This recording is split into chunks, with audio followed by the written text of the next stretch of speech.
Hello guys, how are you? I'm Hardeep Singh. Welcome back to your own YouTube channel. IELTS updates and recent exams. For more updates related to recent IELTS exam writing test topics, listening, reading, practice test, and speaking, you got guesswork.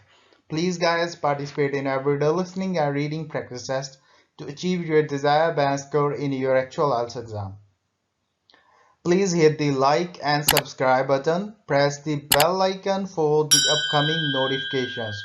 Don't forget like, subscribe and share my YouTube channel and my Facebook page, IELTS updates and recent exams.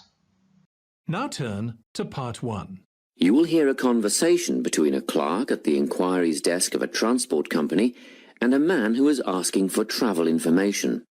First, you have some time to look at questions 1 to 5.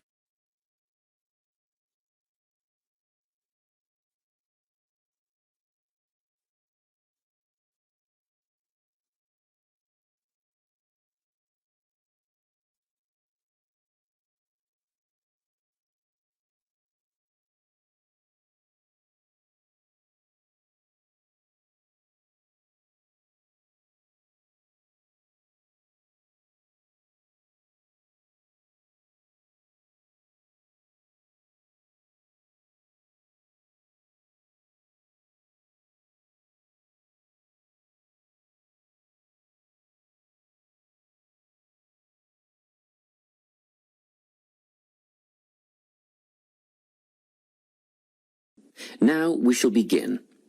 You should answer the questions as you listen, because you will not hear the recording a second time. Listen carefully and answer questions 1 to 5. Good morning, Travel Link. How can I help you? Good morning. I live in Bayswater and I'd like to get to Harbour City tomorrow before 11 a.m. Well, to get to Bayswater... No, I live in Bayswater. My destination is Harbour City. Oh, sorry. Right, so that's Bayswater to Harbour City. Are you planning to travel by bus or train? I don't mind, really. Whichever option is faster, I suppose. Well, if you catch a railway express, that'll get you there in under an hour. Let's see. Yes, if you can make the 9:30 a.m. express, I'd recommend you do that. Great. Which station does that leave from? Helendale is the nearest train station to you. Did you say Helensvale? No, Helendale. That's Helendale. What's the best way to get to the Helendale station then? Well, hang on a minute while I look into that. Now, it seems to me that you have two options. Option 1 would be to take the 7:06 bus from the Bayswater Shopping Centre to Central Street. When you get there, you transfer to another bus which will take you to the station. Or the second option, if you don't mind walking a couple of kilometres, is to go directly to Central Street and get straight on the bus going to the train station. OK. Which bus is that? The 792 will take you to the station. I guess the walk will be good for me, so that might be the better option. What time do I catch the 792? There are two buses that should get you to the station on time, one just before 9 o'clock and one just after. But look, at that time of the morning it might be better to take the earlier one, just in case there's a traffic jam or something. The 8:55 is probably safer than the 9:05. Yeah, I don't want to miss the train, so I'll be sure to get on the 5 to 9 bus. Before you hear the rest of the conversation, you have some time to look at questions 6 to 10.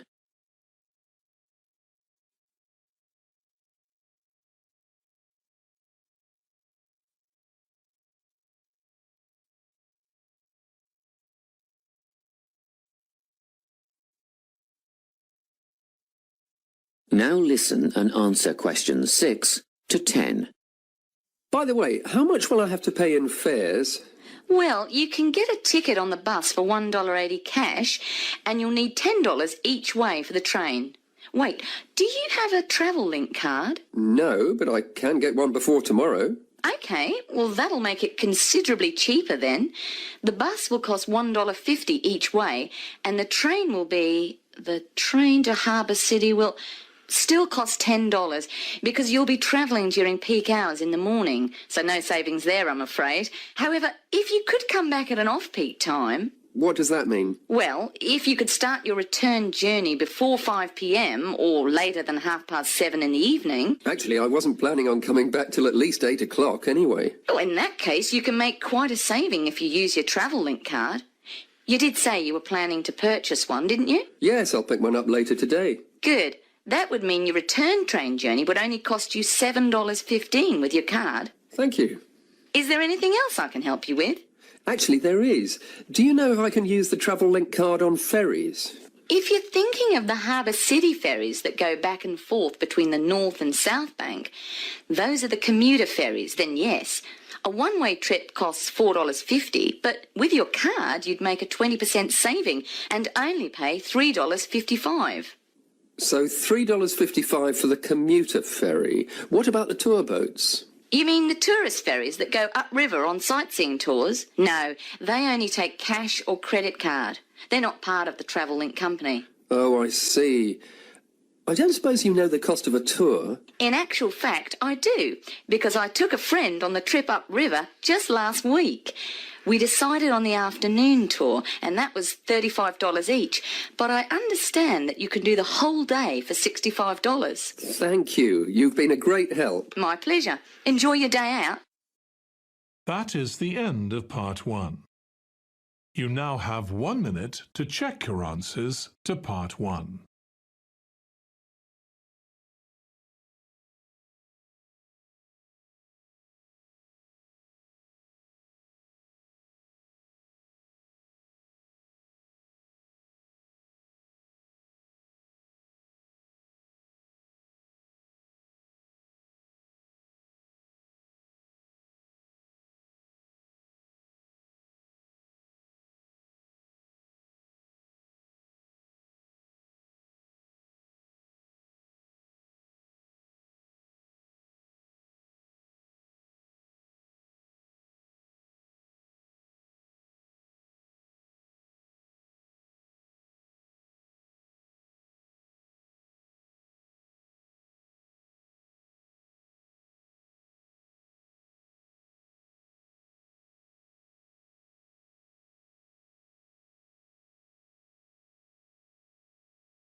Part 2. You will hear a guidance counsellor talking to a group of students. First, you have some time to look at questions 11 to 14.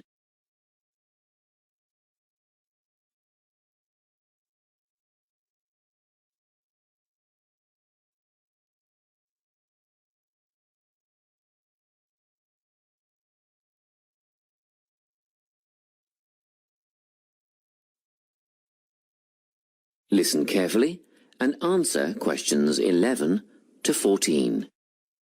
Hello everyone, I'm the Counselling Administrator here at St Ives College, and I've been asked to come and talk to you about our counselling team and the services that we offer.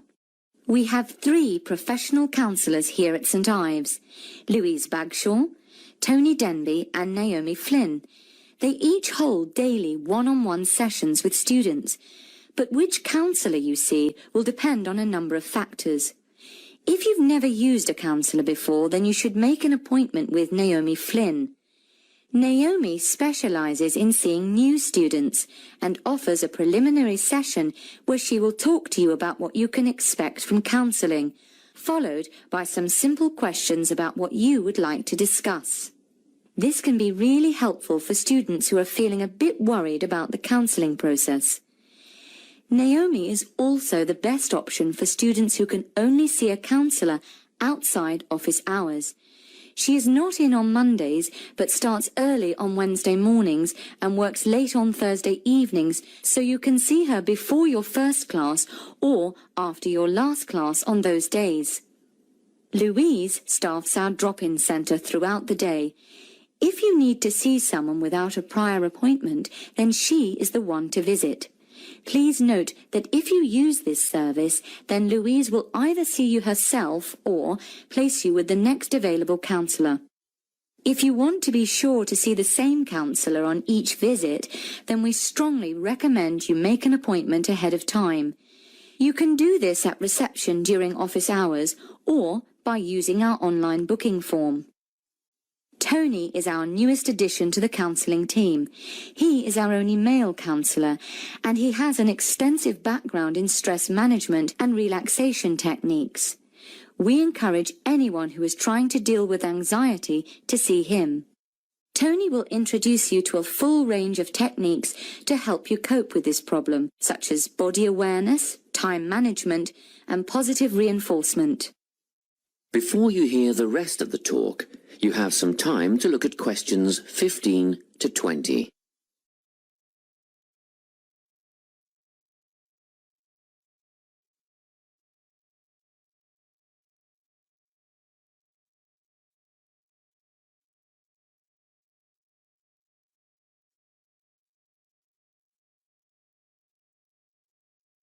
Now listen and answer questions 15 to 20.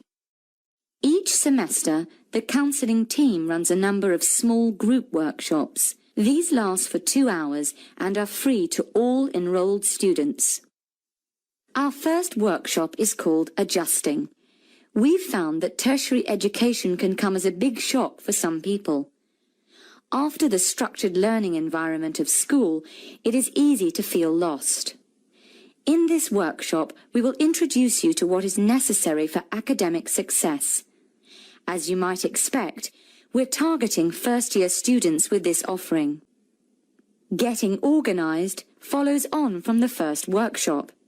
Here, we're going to help you break the habit of putting things off, get the most out of your time, and discover the right balance between academic and recreational activities. With Getting Organised, we're catering to a broader crowd, which includes all undergraduates and postgraduates. Next up is a workshop called Communicating. The way people interact here may be quite different to what you're used to, especially if you've come from abroad.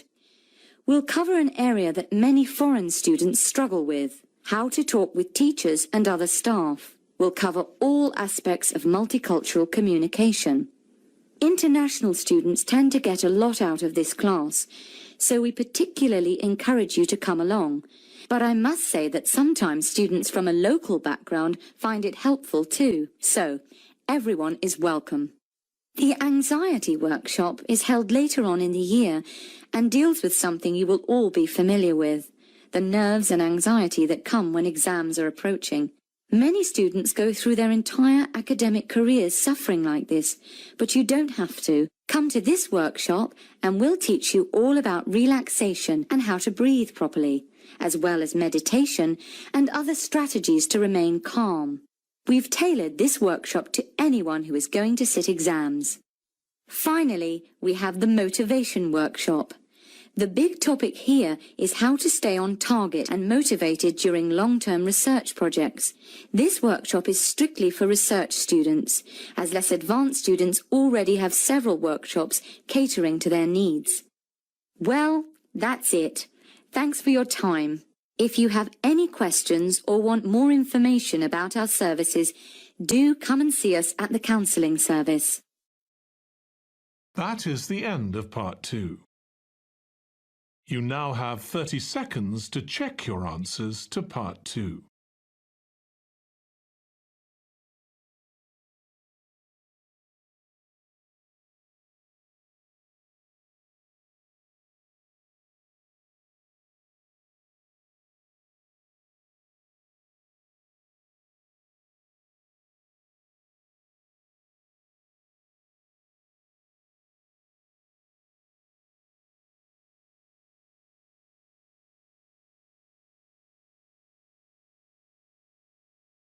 Part 3.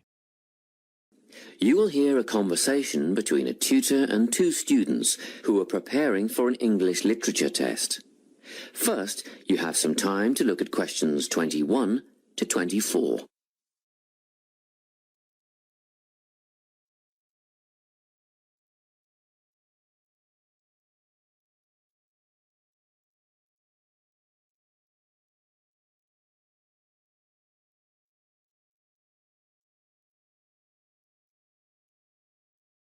Listen carefully and answer questions 21 to 24.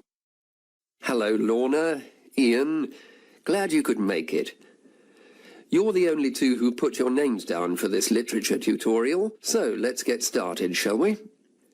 I want to run over some aspects of the novel The Secret Garden with you before the test next week. Be sure to take some notes and ask questions if you need to. Hey, Lorna, have you got a spare pen? Sure, here you are. Okay, so the story follows two key characters.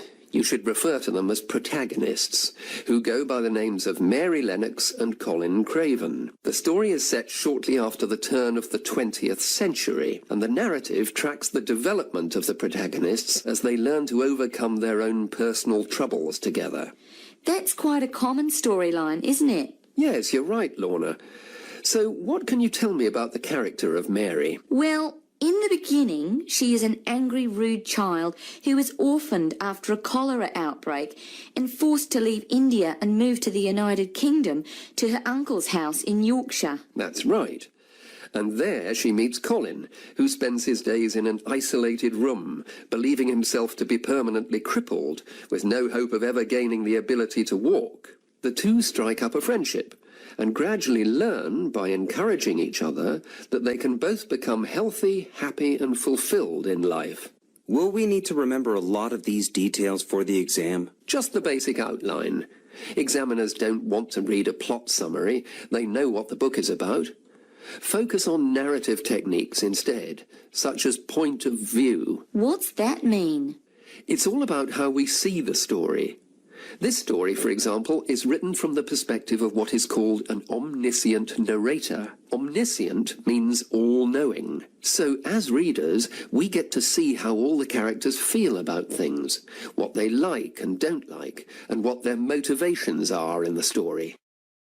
Before you hear the rest of the conversation, you have some time to look at questions 25 to 30.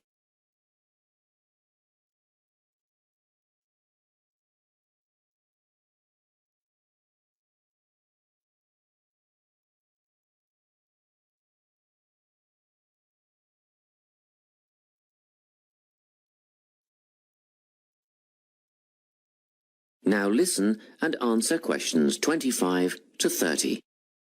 Won't it be hard to write a technical analysis? After all, it's a kid's book. Well, it was initially pitched at adults, you know. But over the years it has become seen as a more youth-orientated work. And you're right in a sense. The simple vocabulary and absence of foreshadowing make the story very easy to follow and ideally suited for children. But that doesn't mean there isn't much to analyse. Look at the symbolism, for instance. Symbols are things, right? Material things like objects that stand for abstract ideas. Absolutely, yes. And the author uses many of them. There's the robin redbreast, for example, which symbolises the wise and gentle nature that Mary will soon adopt. Note that the robin is described as not at all like the birds in India. Roses are used as well, as a personal symbol for Mistress Craven. You'll see they're always mentioned alongside her name, and Mistress Craven's portrait can also be interpreted as a symbol of her spirit. Are symbols just another name for motifs? No, motifs are a bit different. They don't have as direct a connection with something the way that a symbol does. Motifs are simply recurring elements of the story that support the mood. Are there any in this novel? Yes, two very important ones. The Garden of Eden is a motif. It comes up a few times in connection with the garden of the story. And then you've got the role that secrets play in the story. In the beginning, everything is steeped in secrecy, and slowly the characters share their secrets, and in the process move from darkness to lightness, metaphorically, but also, in the case of Colin, quite literally. His room in the beginning has the curtains drawn, and he appears at the end in the brightness of the garden. Anything else we need to know about? Yes. Nearly all novels explore universal concepts that everyone has experienced. Things like love, family, loneliness, friendship. These are called themes. The Secret Garden has a few themes that all centre on the idea of connections. The novel explores, for example, the way that health can determine and be determined by our outlook on life. As Colin's health improves, so too do his perceptions of his strength and possibility. The author also examines the link between our environment and our physical and emotional prosperity. The dark, cramped rooms of the manor house stifle the development of our protagonists. The garden and natural environments allow them to blossom, just as the flowers do. Finally, this book looks at connections between individuals, namely Mary and Colin. This necessity of human companionship is the novel's most significant theme, because none of their development as individuals would have occurred without their knowing each other. Well, that about sums it up, I think. That's a great help, thanks. Yes, thanks very much. That is the end of Part 3. You now have 30 seconds to check your answers to Part 3.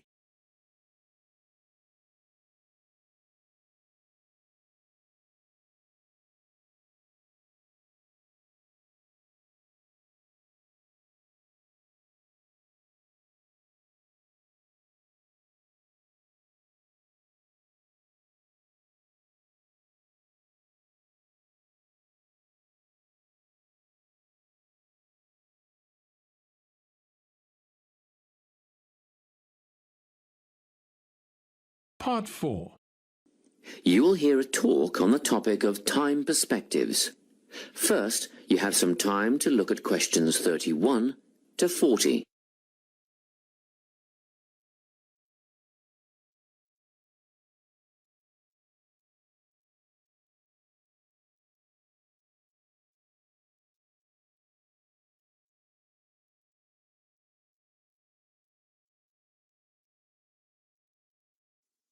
Listen carefully and answer questions 31 to 40. Today, I'm going to be talking about time. Specifically, I'll be looking at how people think about time and how these time perspectives structure our lives.